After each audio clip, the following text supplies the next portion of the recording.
Tecnologia, entretenimento, internet, mídias digitais. Papo de Futuro com Beth Veloso. A gente está aqui ao vivo no painel eletrônico, na Rádio Câmara, na TV Câmara, no canal da Câmara no YouTube e depois, para quem acompanha a gente podcast, hoje o assunto continua sendo a questão de uma legislação que proteja as crianças no ambiente digital. A gente está na Semana da Criança na Câmara dos Deputados, em que foram indicados 16 projetos na pauta da Câmara sobre questões relacionadas à proteção da infância, da juventude, também questões relacionadas à educação. Mas a gente está aqui no Papo de Futuro, como é sempre, né, um tema de tecnologia, um tema de política pública, por isso a consultora legislativa, jornalista, titular do Papo de Futuro, Beth Veloso, já está com a gente nos estúdios da Rádio e da TV Câmara, assim como o seu colega, também consultor legislativo, André Azevedo, os dois aqui justamente para poder falar dessa Semana da Criança, que é o tema em debate no Congresso, e desses projetos que estão na pauta, especialmente dois deles. Primeiro vou dar aqui um bom dia ao André, à Beth, por estar, né, no Papo de Futuro sobre esse assunto, que é o assunto da semana. A gente estava há pouco conversando com o deputado Osmar Terra sobre uma publicação que vai ser lançada hoje também falando de combate à violência, mas aí especificamente nas escolas, mas o nosso Papo de Futuro hoje é sobre a questão da proteção da infância, da juventude no ambiente digital. Muito bom dia aos dois. Bom dia, Ana. Bom dia a todos os telespectadores da TV Câmara e os ouvintes da Rádio Câmara. Bom dia, Ana Raquel. Obrigada mais uma vez pela oportunidade da gente abordar a temática da proteção da infância nas redes sociais aqui no nosso Papo de Futuro. Exatamente. Eu sei que vocês dois estão assessorando um grupo de trabalho que está em curso na Câmara dos Deputados, que trata justamente de medidas de mais proteção às crianças, aos adolescentes no ambiente virtual. E nessa Semana da Criança a gente tem dois projetos que estão na pauta, que estão em destaque, né, que podem mudar justamente a forma como as crianças e os adolescentes aparecem, como eles interagem na internet. E por isso aí eu vou começar primeiro falando de um projeto que trata do influenciador mirim. Beth Veloso, como é que esse projeto que está na pauta, que trata da regulamentação do influenciador digital, e aí entrando no influenciador mirim, como é que ele pode mudar essa dinâmica que a gente já vê hoje nas redes sociais de várias crianças, de vários adolescentes, tendo aí milhares de seguidores? Claro, Ana Raquel, olha só, essa discussão que a gente está trazendo nessa Semana da Criança é super importante. Em primeiro lugar, olha só, tem pão quentinho. Então, a gente está aqui, foi protocolado ontem, no final da tarde, a proposta do grupo de trabalho para realmente combater o trabalho infantil plataformizado. Ela é uma guinada, no meu entendimento, ela é uma guinada no pensamento que a gente tinha até então no debate sobre influência de crianças na internet. Porque até então a gente acreditava que era possível controlar isso, era possível validar esse tipo de trabalho. E estudando todas as legislações, todas as convenções, os acordos, a gente percebeu que não é por aí, esse não é o caminho. Portanto, a proposta que a gente está trazendo para votação hoje ou amanhã, Ana Raquel, né? A gente está assim numa super empolgação. Coincidentemente, eu estou no grupo de trabalho e sou titular do Papo de Futuro, então tem aí uma informação privilegiada que a gente está trazendo aqui para os nossos ouvintes e espectadores. É justamente o seguinte, gente, acabou o trabalho plataformizado nas redes sociais. E isso não tem a menor condição, e aí a gente tem que voltar um pouquinho, contextualizar, Ana Raquel. Por quê? Porque a gente teve o vídeo do Felca, daquele youtuber Felipe, que demonstrou que isso virou uma epidemia, isso virou uma endemia e que as crianças estão adoecendo severamente porque elas estão sendo exploradas na sua força de trabalho, quer dizer, na verdade, na sua capacidade de produzir, no seu desenvolvimento e também sexualmente na internet. Portanto, foi um ponto de inflexão, porque o vídeo do Felca atingiu mais de 40 milhões de visualizações e despertou o Brasil, despertou o presidente da Câmara, Hugo Motta, para proibição de você realmente ter crianças que sejam abusadas no seu desenvolvimento, na sua capacidade, nos seus direitos, né? Na sua proteção mesmo do Estado brasileiro e todo um sistema de proteção e garantias que o meu colega André Azevedo vai falar agora, que a gente também está atacando. Então, são dois lados da mesma moeda. Por um lado, a gente tira elas do trabalho infantil, por outro lado, a gente dá todo um ferramental para que realmente isso seja fiscalizado e não seja uma lei simplesmente que diga qualquer coisa, né, que não seja aplicada.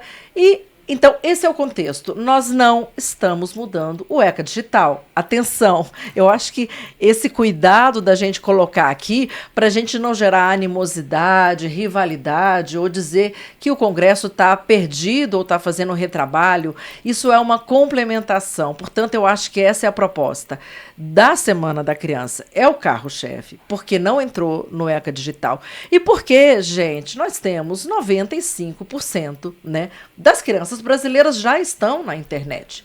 E mais de 60% das crianças brasileiras têm um perfil na rede. E o número de crianças que são exploradas, que têm perfis, que fazem dancinha, que são adultizadas, é imenso.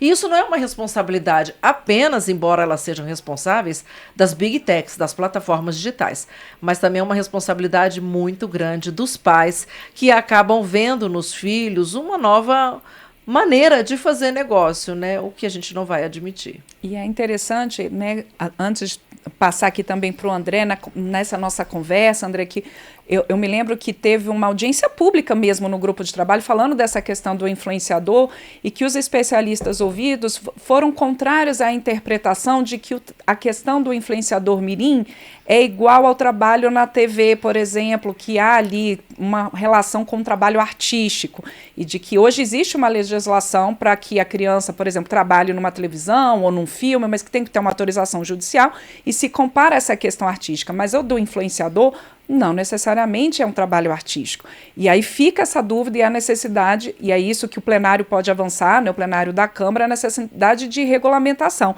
Mas aí, como a própria Beth colocou aqui, André, a gente tem um outro projeto, que é um protocolo nacional para combater a violência digital contra crianças e adolescentes.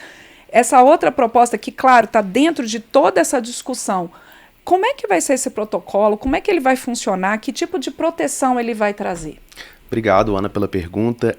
De fato, é uma proposta de um protocolo nacional que veio dos trabalhos do Grupo de Trabalho de Proteção das Crianças e dos Adolescentes no meio digital, coordenado pela deputada Rogéria Santos, e ele quer criar esse protocolo para enfrentar a violência digital contra crianças e adolescentes, organizando no mesmo sistema quem faz, o que, como, quais são os prazos, né, da escola, as plataformas, as famílias, aos órgãos do sistema de segurança, de justiça e de saúde.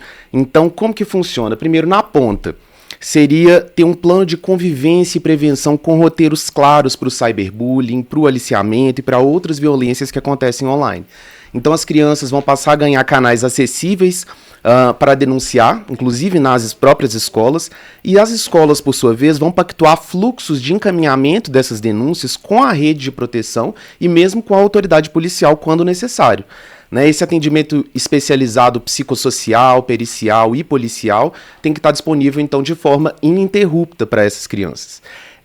Em segundo lugar, dados que viram políticas públicas, porque, né, a gente está muito em voga o debate das políticas públicas baseadas em evidências, e o projeto constrói em cima disso, estabelecendo metas nacionais de redução de violência nas escolas, revisões periódicas dessas metas e transparência e desagregação dos dados, né? O Congresso aprovou recentemente a Lei do Governo Digital, que foi um avanço importantíssimo, e isso permite prevenir melhor essas violências e alocar recursos de maneira mais eficiente. Em terceiro, a responsabilidade dos serviços digitais das plataformas, no sentido de que, para conteúdos acessíveis à primeira infância, o desenho tem que ser protetivo por design, né, evitando autoplay, rolagem infinita, notificações persuasivas e todos esses gatilhos que criam dependência dos mecanismos online. E já na primeira infância, quando as crianças, o cérebro delas ainda está em desenvolvimento, isso pode trazer prejuízo de longo prazo na formação dessas crianças. Então o projeto ataca isso. No quarto, comunicação e conscientização permanentes, com a obrigação de veicular campanhas sobre o assunto, né, com linguagem simples, inclusiva, e, por fim, uma governança federativa baseada em evidências também, né, porque a União, os estados e o Distrito Federal, os municípios podem pactuar fluxos interoperáveis com respeito à autonomia federativa, mas integrando esse orçamento para a formação de profissionais, para prestar conta dos resultados, né, com cooperação tecnológica a partir da União. Então, a ideia é sair do improviso que existe hoje nessa matéria e passar para um sistema nacional de prevenção da violência digital com metas claras, com responsabilidades definidas e resultados mensuráveis, né? Para o objetivo final do grupo de trabalho é proteger a infância e a adolescência, né? Porque, como a Beth muito bem trouxe, as crianças já estão no meio digital, e fazer isso utilizando a força do Estado, baseado em evidências e com a participação da escola, das famílias e das próprias plataformas, todo mundo trabalhando junto para essa finalidade. André e Beth, é muito importante isso que vocês estão colocando, no sentido de complementação mesmo da legislação, porque a gente sabe que a gente tem, né, leis contra o bullying, o cyberbullying, a gente sabe que tem o ECA digital, mas os problemas são tão complexos quando eles chegam ao meio digital que esse aprimoramento, e quando a gente tem uma discussão como a do grupo de trabalho que vai fundo à questão, esse aprimoramento ele se faz necessário, dada a complexidade. Beth, você citou ali já um pouco na sua primeira fala essa questão da corresponsabilidade parental, né? Que não é claro que as plataformas têm um papel enorme em estar junto ali e colocando, né, como o próprio André citou agora aqui do protocolo, de impedir aqueles mecanismos automáticos de rolagem, de oferta de vídeos, mas existe também uma responsabilidade dos pais, das famílias e da própria sociedade, que todo mundo esteja engajado de fato nesse tema, né? Ana Raquel, em primeiro lugar, a gente queria louvar a coragem realmente da coordenadora do grupo de trabalho, que está entregando o que prometeu, né? Então, ela realmente falou que ela ia a fundo, que ela ia criar propostas concretas de proteção à criança no ambiente digital, que é um ambiente muito difuso, muito difícil, né, em que muitas discussões sobre censura, liberdade de expressão, e, no entanto, realmente ela deu bastante liberdade ao grupo de trabalho. A gente fez um exercício, trabalhamos com afinco para tentar realmente simular uma série de situações, e uma delas é essa que você está colocando, né? E aí, só deixar aqui a deputada Rogéria Santos, do Republicanos da Bahia, a coordenadora, né, Beth? Exatamente, a deputada Rogéria Santos, do Republicanos da Bahia, e que tem esse compromisso aí com o presidente da casa também, deputado Hugo Mota. Inclusive, agora a gente vai ter, agora às 10 da manhã, a abertura da Semana da Criança, uma série de crianças aqui. Então, assim, todo um contexto que deixa a gente bastante animado. E você falou sobre a responsabilidade parental, né? Em primeiro lugar, eu gostaria de colocar o que a gente está mudando, basicamente. Então, é o seguinte, esse tipo de trabalho plataformizado, que é um trabalho que acaba sendo muito bem caracterizado, se você for olhar com afinco, é muito diferente de um pai que coloca só o vídeo, né, de uma criança numa festa de família. É um trabalho habitual, é um trabalho monetizado, é um trabalho que tem uma jornada muito extenuante, que tem uma responsabilidade toda colocada, né, André, por parte da criança. Então, assim, tá muito fácil de ver o que é. E esse trabalho ele vai ser proibido a não ser na modalidade artística. E você vai perguntar, mas por que só o artístico? O que quer dizer exatamente o artístico? Então, eu estou aqui com o parecer protocolado e ele explica o seguinte, é um trabalho que tem uma essência cultural, recreativa e lúdica. Por quê? Porque isso é infância, isso é ser criança. Se você vai para o científico, que é um coaching mirim, se você vai de influenciador, a gente nem usa mais essa palavra, influenciador, porque não é o caso, não é pertinente mais uma criança ser tratada como uma influenciadora, né? Porque ela vai ter um caráter educativo, né? Ela vai ter um caráter comercial, ela vai vender publicidade. Nada disso é pertinente. O que é pertinente é o artístico, que já está consagrado no ECA, que é o Estatuto da Criança e do Adolescente, no seu artigo 149, que é o que acontece nas mídias analógicas, como TV e rádio, e isso sim é permitido. Porém, no ambiente digital, a gente está aprofundando. Portanto, vai ser preciso a prévia concordância da criança e do adolescente, que muitas vezes entram em sofrimento e são obrigados obrigados por seus pais a uma exposição vexatória, ridícula, né, preconceituosa na internet e sofrem, ficam extremamente deprimidos com isso. Também precisa ter, né, a gente está colocando que é preciso que esse trabalho esteja em conformidade com uma proteção integral contra negligência, discriminação, exploração, violência, crueldade e opressão, que a gente vê na forma de crianças que estão sendo sexualizadas na internet, né, como foi o caso do Ítalo Santos, daquele influenciador, em que as crianças realmente, eu não estou falando só de adolescentes, eu estou falando de crianças que tinham papéis de dançarem danças sexuais, né, na rede social, da rede mundial de computadores. Além disso, a proteção da imagem, da honra, da intimidade, da vida privada, a proibição de práticas de publicidade infantil, de exploração comercial abusiva, porque na hora que você proíbe, né, a exploração comercial, perde o sentido dos pais, através do sharing ou mesmo da exploração comercial do seu filho, de exporem aquela criança na internet. Então, você está cortando o mal pela raiz, você está tirando o problema. E eu gostaria de ressaltar, só para terminar, né? Além disso, a gente está colocando uma jornada máxima de 4 horas para esse trabalho artístico. A gente está determinando que os valores auferidos, as receitas mensais que vierem, sejam colocadas numa conta vinculada e que só possam ser acessíveis quando a criança completar a sua maioridade. Ao mesmo tempo, nós também estamos determinando que é obrigação das plataformas digitais notificarem tanto os pais, os responsáveis, para que eles já fiquem cientes de que eles estão infringindo a lei, quanto as próprias autoridades e sobre a existência de perfis que não estão em conformidade com esse trabalho artístico, que é a única exceção que está sendo aberta pela legislação. Então, assim, tem toda um exercício, né, de direitos das crianças, de eliminação também do conteúdo digital, que eu acho que é um outro marco também que a gente está tendo a ousadia de levar para discussão nessa semana aqui no Congresso. Fica assegurada a própria criança, Ana Raquel, ou adolescente, André, que a gente realmente, que eles peçam a remoção do conteúdo. Por quê?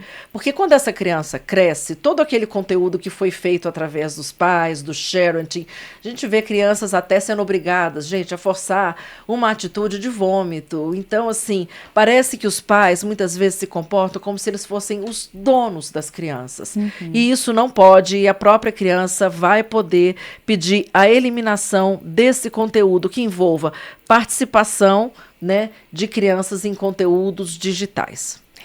Aquilo até que o André estava colocando aqui, na importância do outro projeto que fala de um protocolo, né, André, desse canais acessíveis às crianças, aos adolescentes. Eles são, pelo Estatuto da Criança e do Adolescente, sujeitos de direito. Então, eles têm que, de fato, poder ter voz nesse sentido.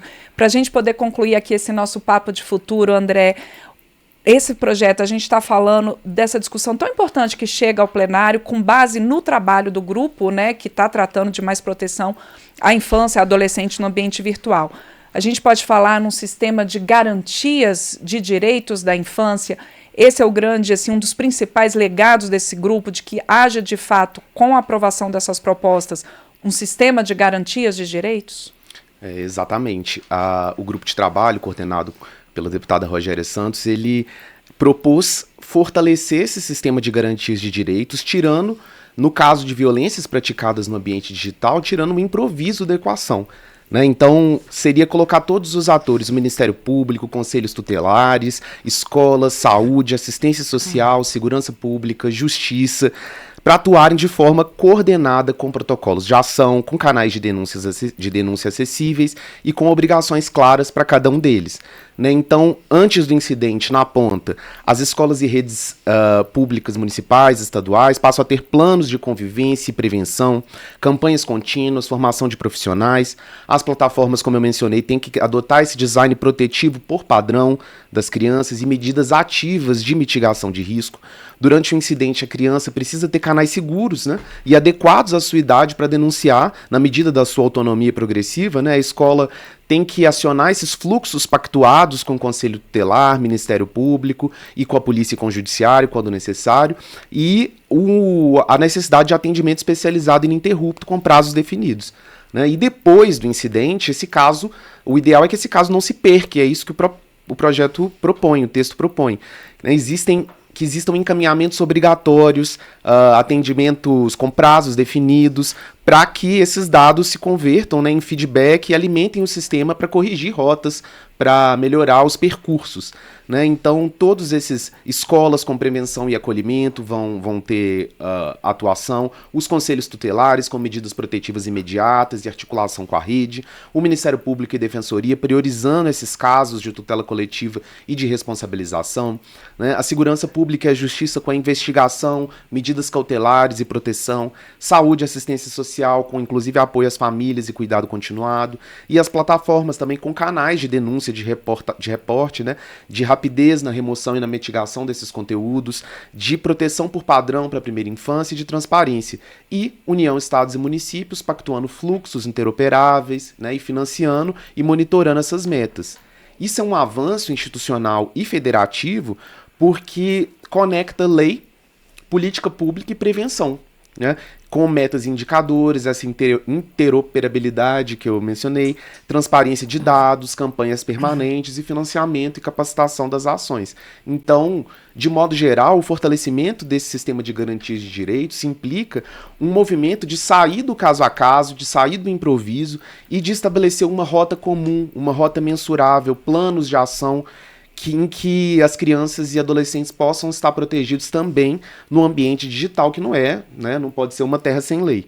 Então, cada ator tem que saber como agir, quando agir e qual resultado integrar. Então, é essa proteção integral da criança e do adolescente funcionando no território da internet com a força dessa coordenação do Estado, das escolas, das famílias e das plataformas. É um passo super importante, a gente vai continuar, claro, acompanhando esse assunto, está previsto, como vocês dois mesmos colocaram, na votação do plenário dessa semana, 2 projetos importantes, por indicação do grupo de trabalho que trata da proteção à infância e à adolescente no ambiente virtual, e eu acho que é o que vocês colocaram tão bem aqui, dessa importância de um arcabouço que cada vez mais tem essa proteção, sem improvisos, né, coordenado e com a participação de todo mundo. Beth Veloso, André Azevedo, muito obrigada por mais esse papo de futuro nesse tema que é tão caro a todos nós aqui do parlamento e, claro, da sociedade, porque todo mundo quer ver criança e adolescente feliz, sem violência, no ambiente virtual ou no ambiente real nas escolas. Eu só gostaria de acrescentar, Ana, que essa bolha de que as crianças não estão na rede mundial de computadores e não estão nas redes sociais, ela foi furada e ela acabou. Eu acho que essa hipocrisia desse discurso das plataformas digitais é que a gente conseguiu romper, e essa é a nossa maior conquista, porque, na verdade, os termos de uso dessas plataformas prevêem que apenas a partir dos 13 anos elas poderiam ter perfil na rede, mas elas não fiscalizam, elas não monitoram, e elas não são responsáveis por isso.